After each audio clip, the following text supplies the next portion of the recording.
کل نفس ذائقۃ الموت کہ ہر نفس نے موت کا ذائقہ چکھنا ہے۔ ہر آنے والا انسان وہ دنیا سے جائے گا، انسان ہے، حیوان ہے، وہ بڑا ہے، وہ بوڑھا ہے، وہ چھوٹا ہے، وہ بیمار ہے، وہ تندرست ہے، وہ صحت مند ہے، ہر انسان کو کل نفس ذائقۃ الموت، ہر آنے والے نے موت کا ذائقہ چکھنا ہے۔ وہ بڑا ہے، وہ چھوٹا ہے، وہ جوان ہے، وہ خوبصورت ہے، وہ بیمار ہے، وہ صحت مند ہے، کسی نے اس کائنات کے اندر نہیں رہنا، ہر ایک کو موت آنی ہے۔ بلکہ اللہ نے یہ کہا کل نفس ذائقۃ الموت، یہ نہیں کہا کہ ہر ایک نے مرنا، اللہ نے کہا ہر ایک نے موت کا ذائقہ چکھنا ہے۔ یہ موت کا ذائقہ کیوں کہا اللہ نے؟ کل نفس ذائقۃ الموت۔ علامہ ابن عثیمین رحمہ اللہ نے بڑی اس کی خوبصورت تفسیر لکھی ہے، فرمایا لِأَنَّ الذَّوْقَ يَحْصُلُ بِهِ حَقُّ الْيَقِينِ۔ ہر چیز کی تین کیٹیگری ہوتی ہیں۔ آپ نے مجھے بتایا شہد میٹھا ہوتا ہے، میں نے شہد نہیں دیکھا، ابھی تک چکھا نہیں ہے۔ آپ نے بتایا کہ شہد کیا ہوتا ہے؟ میٹھا ہوتا ہے۔ اسے کہتے ہیں علم الیقین، کہ سننے سے جو مجھے علم حاصل ہوا، کہ مجھے خبر دینے والے نے خبر دی کہ شہد میٹھا ہوتا ہے، میرے ذہن کے اندر یہ بات بیٹھ گئی، مجھے اس کا علم ہو گیا کہ بھئی شہد جو ہوتا ہے وہ میٹھا ہوتا ہے۔ پھر ایک ٹائم آیا، شہد میرے سامنے آیا تو مجھے بتانے والے نے بتایا یہ وہ شہد ہے جو میٹھا ہوتا ہے، اس کو کہتے ہیں عین الیقین، کہ میری آنکھ نے اس کو دیکھ بھی لیا کہ اچھا یہ ہے وہ شہد جو میٹھا ہوتا ہے، اسے عین الیقین کہتے ہیں۔ وہ قرآن کریم کی سورۃ تکاثر ہے نا، جس میں اللہ نے ارشاد فرمایا لو تعلمون علم الیقین لترون الجحیم ثم لترونها عین الیقین، کہ تمہیں جہنم کے بارے میں بتایا تو جا چکا ہے، ان قریب تمہیں جہنم دکھائی جائے گی، عین الیقین، آنکھ سے بھی تمہیں دکھائی جائے گی۔ فرمایا کہ شہد میٹھا ہوتا ہے، سننے میں آیا، پھر جب شہد کو دیکھا تو پتہ چلا کہ اچھا یہ وہ شہد ہے جو میٹھا ہوتا ہے، اس کو کیا کہتے ہیں؟ عین الیقین، آنکھ سے دیکھا۔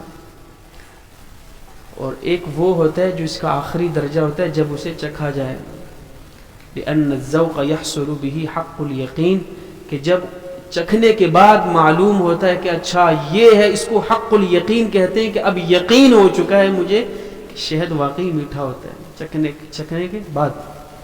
تو اللہ نے کیا کہ کل نفس ذائقۃ الموت، ہر نفس نے موت کا ذائقہ چکھنا ہے۔ ابھی تو صرف سنا ہے نا کہ بھئی موت آنے والی ہے، اور ہر جو ہے وہ اللہ نے بار بار قرآن کریم کے اندر موت کا ذکر 145 دفعہ کیا ہے، موت کا ذکر 145 دفعہ، اور زندگی کا ذکر بھی 145 دفعہ کیا ہے۔ اللہ کا کلام ہے، یہ اس کی خوبصورتی ہے۔ 115 دفعہ اللہ نے دنیا کا ذکر کیا، 115 دفعہ ہی اللہ نے آخرت کا ذکر کیا قرآن کریم کے اندر۔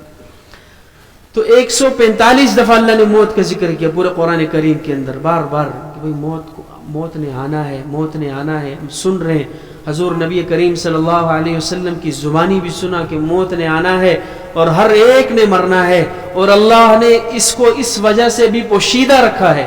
موت کا علم اللہ نے کسی کو نہیں دیا کہ کب آئے گی، موت کا علم اور قیامت کا علم اللہ نے پوشیدہ رکھے۔ وجہ اس کی یہ ہے کہ انسان ہر وقت محسوس کرے کہ میری موت کسی بھی لمحے کسی بھی آن آ سکتی ہے، اللہ نے اس وجہ سے اس کو پوشیدہ رکھا ہے، کہ انسان ہر وقت محسوس کرے کہ میری موت کسی بھی وقت آ سکتی ہے۔ اگر اللہ بتا دیتے کہ تمہاری موت جو ہے وہ 55 سال کی عمر میں آئے گی، تو 50 سال تک تو میں اپنی بہترین زندگی گزارتا، مجھے فکر ہی نہ ہوتی آخرت۔ ابھی 5 سال بڑے ہوئے، اللہ کو یاد کر لیں گے، 45 سال سارے کے سارے گناہوں میں گزار دیتا، اور پھر جو ہے وہ کچھ تو پھر ایسے لوگ ہوتے جن کی زندگی ہی اجیرن بن جاتی، بھئی 9 سال رہ گئے میری زندگی میں، 8 سال رہ گئے میری زندگی میں، 7 سال رہ گئے، کسی کام کاج کے نہ ہوتے۔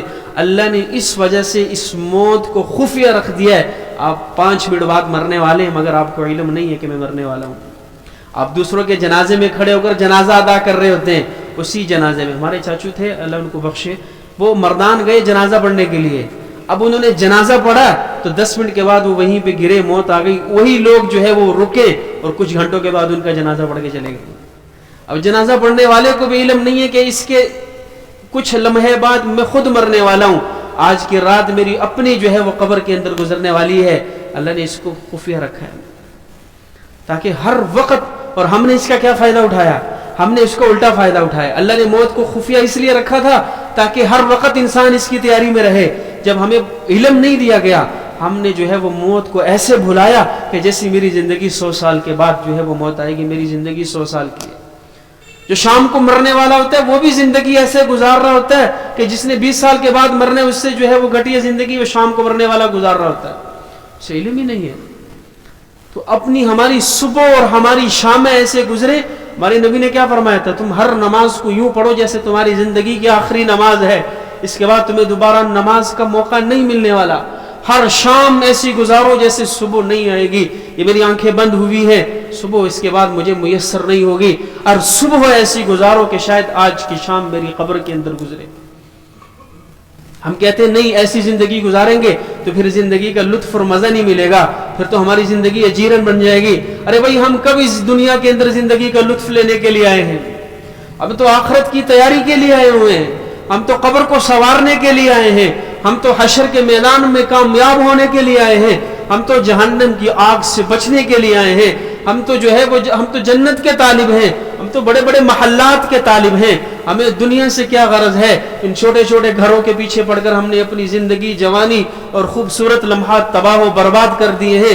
بڑھاپے کی حالت میں جب سجدہ کرنے کی طاقت نہیں ملتی پھر ہم مسجد کا رخ کرنے نکل پڑتے ہیں، پھر ہم مسجد کا رخ، یہ اسی لیے تو کہتے ہیں جوانی کے اندر اللہ کے سامنے سر بسجود ہو جایا کرو، تم بڑھاپے کے اندر کرنا بھی چاہو گے اللہ تمہیں زمین پہ سجدہ کرنے نہیں دے گا۔ جوانی کے اندر جب طاقت اور قوت ہوتی ہے تب تو ہم کرتے نہیں ہیں، بڑھاپے کے اندر کر لیں گے، پھر یہ طاقتیں چھن جائیں گی۔ اس لیے اللہ کو راضی کرو دنیا کے اندر، جوانی میں، اور جو ہے وہ اپنی زندگی کے ہر لمحات میں۔ کل نفس ذائقۃ الموت، ہر نفس نے، ہر جان نے، وہ چھوٹا ہے وہ بڑا ہے، وہ جو ہے وہ بچہ ہے وہ جوان ہے وہ صحت مند ہے وہ بیمار ہے، اس نے موت کا ذائقہ چکھنا ہے۔ اور پھر ایک اور نقطہ بتاتا چلوں کہ اللہ رب العزت نے یہاں پہ نفس، کل نفس ذائقۃ الموت کیوں کہا کہ ہر نفس نے موت کا ذائقہ چکھنا ہے؟ یہ تو سائنسی نقطہ ہے کہ ہر انسان کے ذوق کی حس الگ ہوتی ہے، ہر انسان کے ذوق کی حس الگ ہوتی ہے۔ ایک چیز ہے میٹھی ہے، مجھے میٹھی لگتی ہے، وہی چیز ممکن ہے دوسرے آدمی کو اس کی چونکہ حس کا ذوق الگ ہے اسے وہ اچھی نہیں لگتی۔ ایک چیز ایک انسان کو اچھی لگتی ہے، دوسرے انسان کی حس اسے اچھا نہیں محسوس کرتی، اسے اس کا ذائقہ بھی اچھا نہیں لگتا۔ اب میں چکھتا ہوں، مجھے جو ہے وہ شہد اچھا لگتا ہے، بعض لوگوں کو اس کا ذائقہ اچھا نہیں لگتا۔ تو ہر انسان کے ذوق کی حس الگ الگ ہوتی ہے، اسی وجہ سے ارشاد فرمایا کہ موت کا جو ذائقہ ہے، کل نفس ذائقۃ الموت، ہر انسان نے موت کے ذائقے کو چکھنا ہے، اور ہر انسان کے موت کے وقت اس کا ذائقہ اس کے اعمال کے اعتبار سے الگ الگ ہوگا۔ ہر انسان کے موت کا ذائقہ اس کے اعمال کے وقت الگ الگ ہوگا، کسی کو کڑوا محسوس ہوگا اور کسی کو میٹھا محسوس ہوگا، کسی کی بڑی شدت میں موت، تکلیف میں موت آئے گی، اور کسی کو بڑی راحت میں، جیسے حدیث میں آتا ہے ایک چیونٹی جو کاٹتی ہے ایسے اس کو تکلیف محسوس ہوگی اور اس کی روح پرواز کر جائے گی۔ اور بعضوں کے متعلق آتا ہے کہ ایسی، ویسے موت کی سختی تو بڑی جو ہے وہ ہر ایک پہ گراں گزرے گی۔ علامہ قرطبی رحمہ اللہ علیہ نے لکھا ہے کہ سام بن نوح جو نوح علیہ السلام کے اولاد میں سے تھے، فرماتے ہیں کہ عیسیٰ علیہ السلام نے اللہ کے حکم سے جب ان کو قبر سے اٹھایا تو وہ سفید ریش تھے، داڑھی کے بال بھی سفید ہو چکے تھے، سر کے بال بھی ان کے سفید ہو چکے تھے۔ سلام کیا، سلام کا جواب دیا۔ فرمایا عیسیٰ علیہ السلام نے سوال کیا تمہارے جو زمانہ تھا اس کے اندر تو یہ بالوں کی سفیدی نہیں تھی، تو بعد میں تو تمہارے جو چہرے کے، داڑھی کے اور سر کے بال کہاں سے سفید ہو گئے؟ تو وہ کہنے لگے کہ جب آپ نے کہا کہ اللہ کے حکم سے کھڑے ہو جاؤ، فرمایا تو مجھے یوں محسوس ہوا جیسے شاید قیامت کا دن برپا ہو چکا اور ہمیں کھڑا کر دیا گیا۔ اس دبدبے اور ہیبت کی وجہ سے میرے سر اور داڑھی کے سارے بال سفید ہو گئے۔ پھر ان سے پوچھا کہ تمہیں مرے ہوئے کتنا عرصہ ہوگا؟ فرمایا 400 سال گزر گئے۔ موت کیسے؟ فرمایا موت کی کڑواہٹ آج بھی مجھے محسوس ہوتی ہے۔ یہ موت کی جو سختی ہے اور تکلیف ہے، اللہ اس سے ہماری حفاظت فرمائے۔ احادیث کے اندر آتا ہے یہ بڑا مشکل وقت ہوتا ہے، اسی لیے تو آتا ہے کہ شیطان اس لمحات کے اندر بہت سے لوگوں کو گمراہ کر دیتا ہے. حدیث پاک میں آتا ہے یہ جو ہماری انگلی پہ معمولی سے کٹ لگتا ہے، اس انگلی کے اس حصے کو جہاں پہ روح ہے وہاں کتنی تکلیف محسوس ہوتی ہے، اس پٹھ کے اندر کتنی جلن اور تکلیف محسوس ہوتی ہے. یہ چھری کا جو کٹ اور جو تلوار کا جو زخم ہے یہ تقریباً اسی حصے تک رہتا ہے.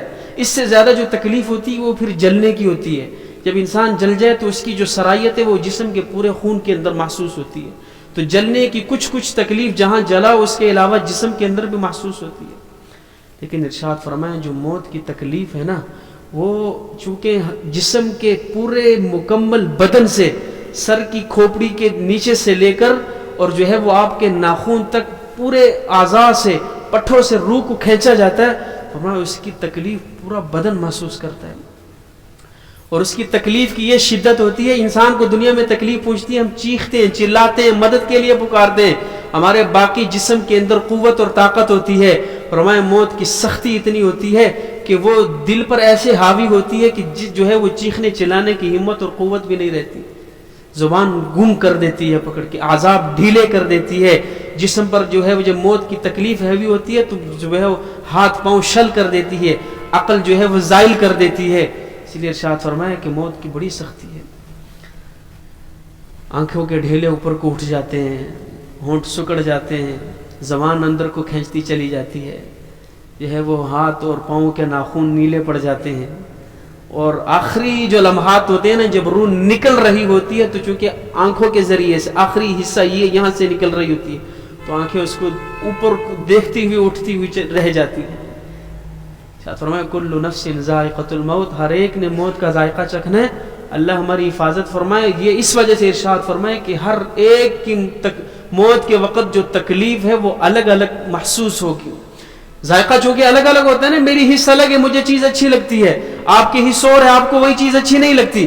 ہر مرنے والے کے مرتے وقت جو ہے وہ موت کی تکلیف الگ الگ محسوس ہوتی، سب کو ایک برابر نہیں محسوس ہوتی. کسی کو جو ہے وہ کچھ لمحات کے اندر روح نکل جاتی ہے اور کسی کو بڑی شدت کے ساتھ روح نکلتی ہے. اور بعض لوگوں کو تکلیف اس وجہ سے بھی ہوتی ہے اللہ ان کے گناہ معاف کر رہا ہوتا ہے. کبھی اگر کسی کو تکلیف میں دیکھے نا تو یہ فتویٰ نہ لگا دینا کہ یہ آدمی بڑا گنہگار تھا اس وجہ سے اس کو تکلیف میں. حدیث میں آتا ہے کہ بعض لوگوں کی روح اس وجہ سے بھی تکلیف میں نکالی جاتی ہے کہ اللہ ان کے گناہ معاف فرما دیتا ہے. اور یہ تو حدیث میں بھی آتا ہے کہ دنیا کے اندر بعض لوگوں پر تکلیفیں اسی وجہ سے آتی ہیں کہ اللہ وہ عمل نیک نہیں کر رہے ہوتے ہیں، ان کے اعمال کمزور ہوتے ہیں. اللہ کبھی ان پر بیماری، کبھی مصیبت، کبھی تکلیف ڈال دیتا ہے، وہ برداشت کرتا ہے، صبر کرتا ہے، اللہ اس کے گناہوں کو معاف کر دیتے ہیں اس کی وجہ سے. حدیث میں آتا ہے مومن کے لیے کانٹا لگ جائے تو وہ بھی اس کے گناہوں کے معاف کرنے کا ذریعہ بنتے ہیں. ارشاد فرمائے کل نفس ذائقۃ الموت، ہر ایک نے موت کا ذائقہ چکھنا ہے. بڑا ہے، بوڑھا ہے، جوان ہے، چھوٹا ہے، عام انسان ہے، ولی ہے، عالم ہے، بزرگ ہے، صحابی ہے، یہاں تک کہ نبی ہے، یہاں تک کہ جناب محمد الرسول اللہ صلی اللہ علیہ وسلم بھی ہے، انہیں بھی دنیا سے جانا ہے.